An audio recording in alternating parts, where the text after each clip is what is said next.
my video for my project 6 for my fair book for how the saddle fits the horse. I'm using my secondary horse Ferris and his saddle to model everything. So to start with the saddle, I have a custom Schlesser dressage saddle for Ferris. It was built for his back since he has kind of a hard to fit back on the saddle fitting standards. He has this super big wither, which leaves not a lot of options. He has a very large shoulder, and although he's really big, he has a super short back. So when I put pressure down his spine, his last rib falls to be right about here. So I didn't want my saddle, to go past that line. So when we got this saddle, those were the 3 main things we really looked at to maintain as much comfort for him as possible. So when I put this saddle up onto him, as you can see, this line I kind of drew in his hair. With the back of the saddle doesn't go beyond that last rib. And if this saddle went beyond that last rib, that would cause a lot of lumbar pain, back pain, a lot of things that I've rehabbed this horse from his previous career. So we wanted to avoid that at all costs. So as you can see, when I put weight down in this saddle, because it lifts a little bit up, but it's just not cinched down or there's no weight in it, all that weight will rock back and it still does not go past this line, this last rib, and making sure that all of my weight and all the weight from the saddle is on his maximum support area up here. So then moving forward to the wither area, and I will move the phone so you can get a better look. There is maximum wither clearance up here.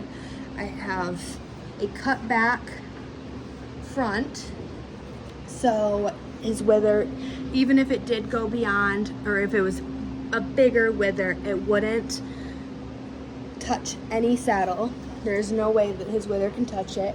And the way that we built the front of the saddle and the width of it, it goes right along his shoulder with a bit of a curve to this big bulging part right here, making sure that he has maximum room to move freely in the saddle.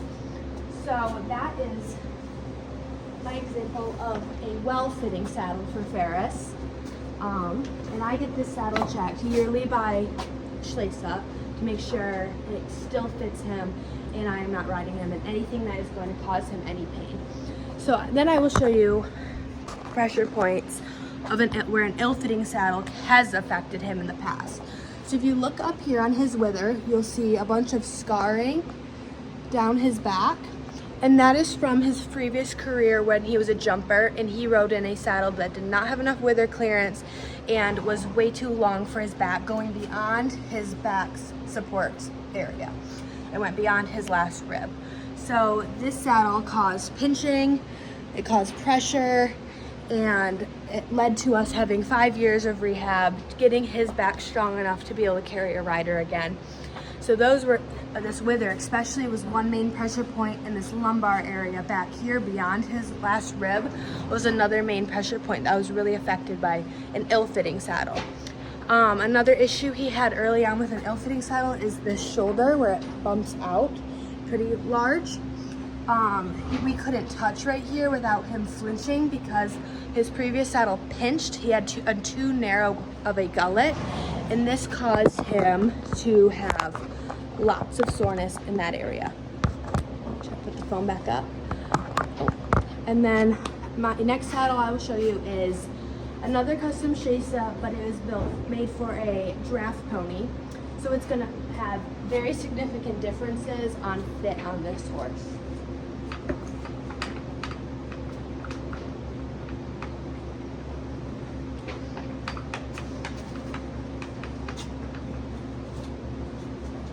So this saddle, as you can see, it does not sit as balanced on him. It's coming down further. This back part is not cut back, so his back rib is right here, and that would sit the weight when the rider was in it back beyond his last rib, and he made a flinch right when I did that, causing him discomfort and would ultimately lead to him going back in his rehab journey and making him very uncomfortable again. So this is unbalanced in the seat just on that reason, where it will come back up, and then that sits you in the back seat with this saddle. The front, where you can see it's too wide on him, it's not shaped along his shoulder, it's coming out. So again, when a rider would sit down, it would just push against this part of his shoulder and his wither, causing him pinching and more discomfort that we ultimately want to avoid. And then if you look up at the wither clearance right here, there is about 2 fingers, 2 inches of clearance between the wither and the leather. So again, with a rider in this saddle on this horse, it would lead to pressure on all of those pressure points that we discussed that I have worked hard to get fixed on him. It would go beyond his lumbar, causing lumbar soreness. It would pinch his shoulders with the wideness, and it would ultimately come down on his wither, causing discomfort and pinching right where those white scars have been healed. In the seat, for a rider's standpoint, when you are in a back seat, it puts your legs positioned forward and makes you an unbalanced rider in the tack. So that is my example of a ill-fitting saddle on this horse. I'll put his saddle back on him just to show a closer difference on how this sits up on him. It shapes to his bumps and lumps a little bit better, and ultimately has caused 0 soreness in him so far, as long as I continue to maintain his yearly appointments with the fitter and continue to make sure the saddle fits him perfectly. So we do not go backwards with any of our rehab that we've done. So yeah, that is my video for my Project 6.